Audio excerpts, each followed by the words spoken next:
Picture this, a battlefield in total chaos. It's the final moments of a losing fight. So what does honor even mean when everything is falling apart? Today we're diving into a powerful scene from Shakespeare's Julius Caesar, where defeat is practically a done deal and loyalty is about to be put to the ultimate test. And that's really the core question here, isn't it? When your side is getting wiped out and all hope is lost, what does real commitment even look like? We're about to see two very different Roman soldiers answer that exact question with their lives. All right, so let's set the scene. You've got Brutus, one of the leaders of the rebellion, and he's frantically trying to get his troops to hold the line.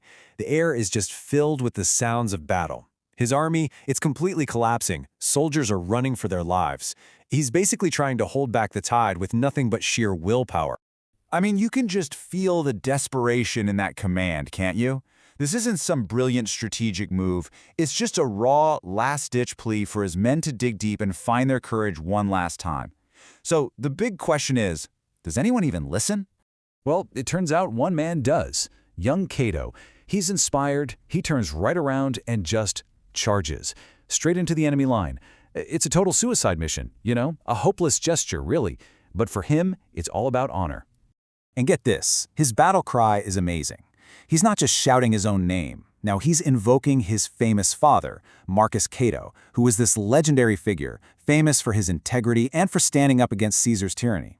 So by screaming his family name, he's basically turning his whole identity into a weapon, a final declaration of what he stands for before the end. And just like that, it's over. His charge is quick, it's brutal, but wow, what a way to go. Cato's death really just slams home the reality of the situation, right? Bravery is great, but it's not going to be enough to win this thing. The stakes are as high as they get. Okay, so as Cato goes down, another one of Brutus's soldiers, Lucilius, sees the whole thing happen. And you'd think he'd run, right? But nope, instead of retreating, he gets this wild idea. He cooks up this incredibly dangerous plan right there on the spot, all to save his commander. What does he do? He starts screaming that he is Brutus. Think about that for a second. He's pretending to be the most wanted man on the entire battlefield. He's literally painting a giant target on his own back just to create a diversion so the real Brutus has a chance to escape. It's just insane. So let's just pause and break this down. The goal is simple. Selfless loyalty, protect Brutus. But the risk? It couldn't possibly be higher. I mean, if they believe him, which is the whole point, he's dead. For sure. He's trading his own life for his commander's. This is an absolutely unbelievable display of honor. And guess what? It works. Perfectly. The enemy soldiers fall for it, hook, line, and sinker. They immediately swarm him, thinking they've just hit the jackpot, that they've captured the mastermind behind the whole war. The trap snaps shut. You can just picture the absolute chaos of this moment. He's surrounded, but he's still defiant, saying he'll only surrender to death. It takes 3 guys just to tackle him, and the second they've got him, a messenger just bolts to go find Antony. In that one moment, everyone on that side of the field thinks the war is over. So this soldier runs up to the enemy commander, Mark Antony, shouting the triumphant news. Just imagine being Antony. You're winning, and you hear that your #1 enemy, the guy you've been hunting this whole time, is finally in your hands. This is the moment of truth. What's he gonna do? All right, so here's the scene. Lucilius, hands tied, gets dragged in front of Antony. The whole deception comes down to this single moment. He's standing face to face with the one man who has every single reason to execute him right where he stands. But Lucilius, he's not done yet. Even now, as a captive, his first thought is to protect his commander's honor. He basically tells Antony, you might have me, but you will never get the satisfaction of capturing the real Brutus. He is way too noble for that. It's just one last defiant act of loyalty. And this is where the whole thing turns on its head.